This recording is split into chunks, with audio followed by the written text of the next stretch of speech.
2 बार हमने मुख्यमंत्री को चिट्ठी लिखा, लेकिन माननीय मुख्यमंत्री जी अचेत अवस्था में चले गए। उनको कोई मतलब अब नहीं रह गया बिहार के लोगों से। और बिहार ये भाजपा आरक्षण चोर है, भाजपा आरक्षण खोर है भाजपा। विषय ये है कि जब हम लोगों की 17 महीने महागठबंधन की सरकार थी, तब हम लोगों ने जाति आधारित गणना करा करके आरक्षण की सीमा को 65% बढ़ाने का काम किया। लगभग 16% हम लोगों ने आरक्षण को बढ़ाया। और उस समय भी हम लोगों की मांग थी केंद्र सरकार से, प्रधानमंत्री जी से, कि जो आरक्षण हम लोगों ने बढ़ाया है और हम लोगों ने कैबिनेट से भी सिफारिश करके केंद्र सरकार को भेजा था कि 9वीं अनुसूची में इस आरक्षण को जो है आप डालिए, ताकि आरक्षण जो है सुरक्षित रहे। पिछड़ों का, अति पिछड़ों का, दलित आदिवासी भाइयों का, इसमें आरक्षण हम सब लोगों ने बढ़ाने का काम किया था। आप सब लोगों को पता है कि भाजपा के लोगों ने 10 महीने तक केंद्र सरकार ने इसको अनुसूची 9 में नहीं डाला और कोर्ट कचहरी जा करके इसको जो है आरक्षण को फंसाने का काम किया गया, लटकाने का काम किया गया। मामला अभी सुप्रीम कोर्ट में चल रहा है और बिहार सरकार के वकील जो हैं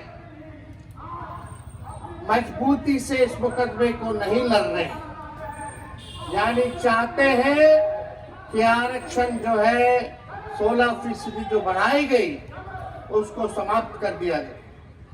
लेकिन हम राष्ट्रीय जनता दल के लोग, गरीब गुरबा शोषित वंचितों के आवाज को उठाने वाले लोग, उनके अधिकार की लड़ाई लड़ने वाले लोग, चाहे सदन हो, सड़क हो, हम लोग सुप्रीम कोर्ट में भी अपना वकील खड़ा करके इस लड़ाई को लड़ रहे हैं।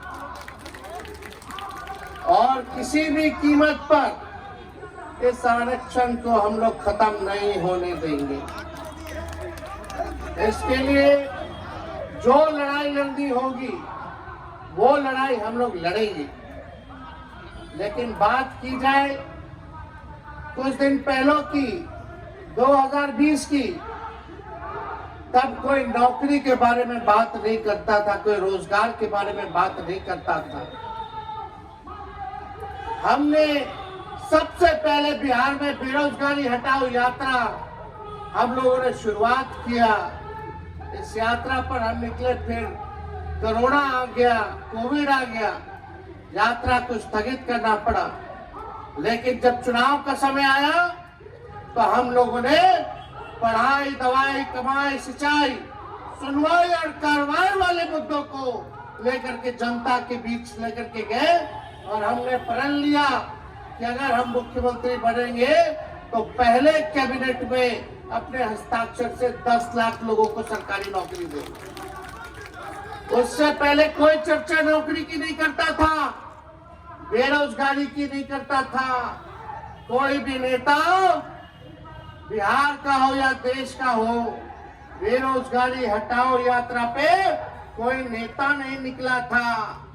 जब हमने बोला 10 लाख सरकारी नौकरी देंगे, तो वही हमारे चाचा जो आज गांधी मैदान में नियुक्ति पत्र बांट रहे हैं, वही कहते थे असंभव है, कहां से नौकरी लाएगा, कहां से पैसा लाएगा, अपने बाप के पास से पैसा लाएगा।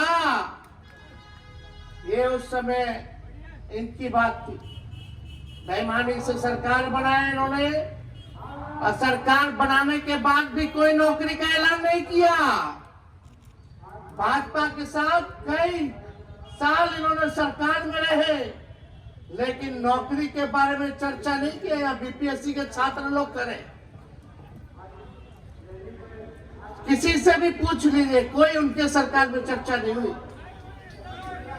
हमने अपने सरकार, जब मुख्यमंत्री बोले कि हमारे दल को भाजपा के लोग तोड़ रहा है, तो हम लोगों ने लिया एक ही शर्त पर कि किसी भी हालत में 10 लाख नौजवानों को, नवयुवतियों को सरकारी नौकरी देना होगा, तभी हम आपको लेंगे। यही शर्त था नीतीश कुमार जी को वापस लेने में। हम लोगों ने नीतीश कुमार जी को वापस लिया 9 तारीख को। 9 अगस्त को हमारी सरकार बनी और 15 अगस्त को हमने उसी मुख्यमंत्री जी से अनाउंस करवाया जो नौकरी को लेकर असंभव कहते थे। 15 अगस्त में ऐलान किया कि 10 लाख सरकारी नौकरी और 10 लाख सरकार रोजगार की व्यवस्था कराएंगे और जाति आधारित जनगणना कराने का काम करेंगे। ये हम लोगों के कारण हुआ और हम लोगों ने किया। हम लोग आगे आगे रहते हैं, तेजस्वी आगे आगे रहता है, इनकी सरकार पीछे पीछे रहती है, नकल कर रहे। और वो तो छोड़िए, जब नौकरी हुआ तो एक पेपर लीक जो है उस जमाने में नहीं हुआ जब हम 17 महीने थे। आज लोगों से पूछो, पेपर लीक छात्र आंदोलन में री एग्जाम की मांग कर रहे, यहाँ सप्लीमेंट्री रिजल्ट की बात कर रहे हैं सभी छात्र लोग। हम लोग सब लोग नौजवानों के साथ हैं, इनकी मांगों के साथ हम लोग खड़े हैं। इस लड़ाई को हम लोग विधानसभा में भी उठाने का काम किया। माननीय मुख्यमंत्री के सामने हमने इस बात को कहा।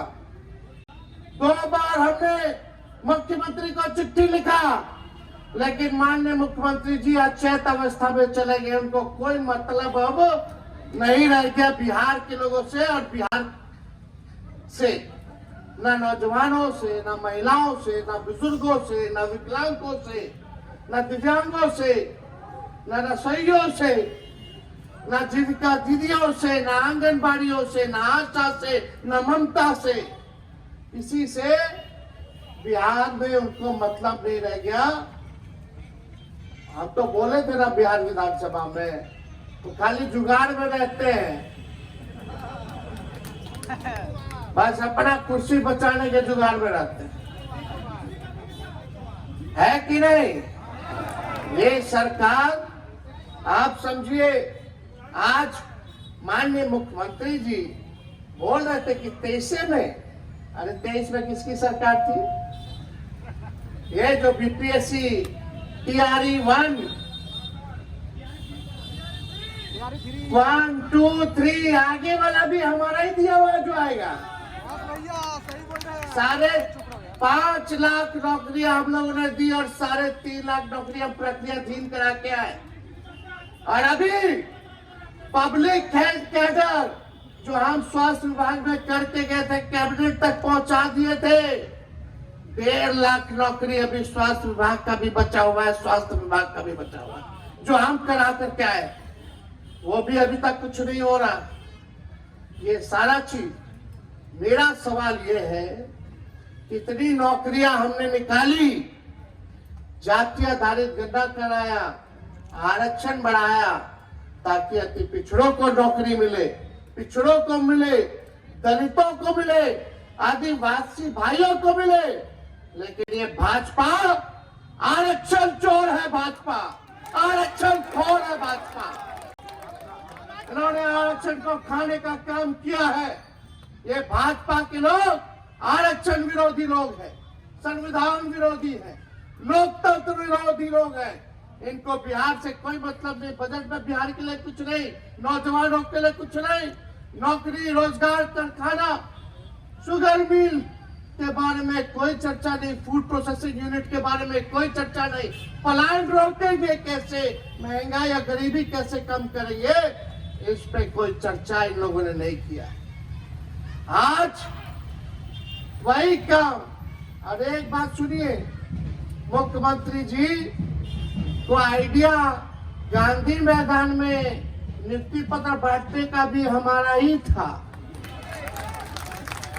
आज जो गांधी मैदान में जो नियुक्ति पत्र, जो तेजस्वी का काम किया हुआ है, जो नियुक्ति पत्र जो बांट रहे हैं, वो भी काम जो है तेजस्वी ने ही किया।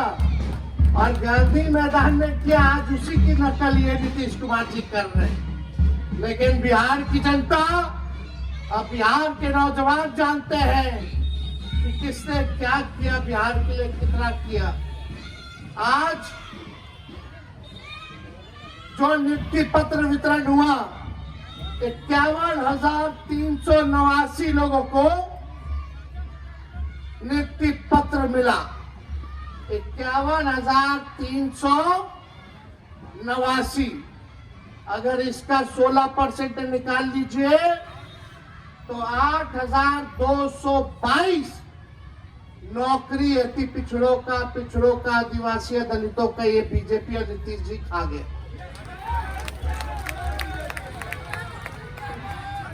यानी आज ये आरक्षण हुआ होता तो 51,000 में से और 8,222 पिछड़े, अति पिछड़े दलित समाज के बच्चों को आज नौकरी में लाभ होता, जो आज लाभ नहीं है।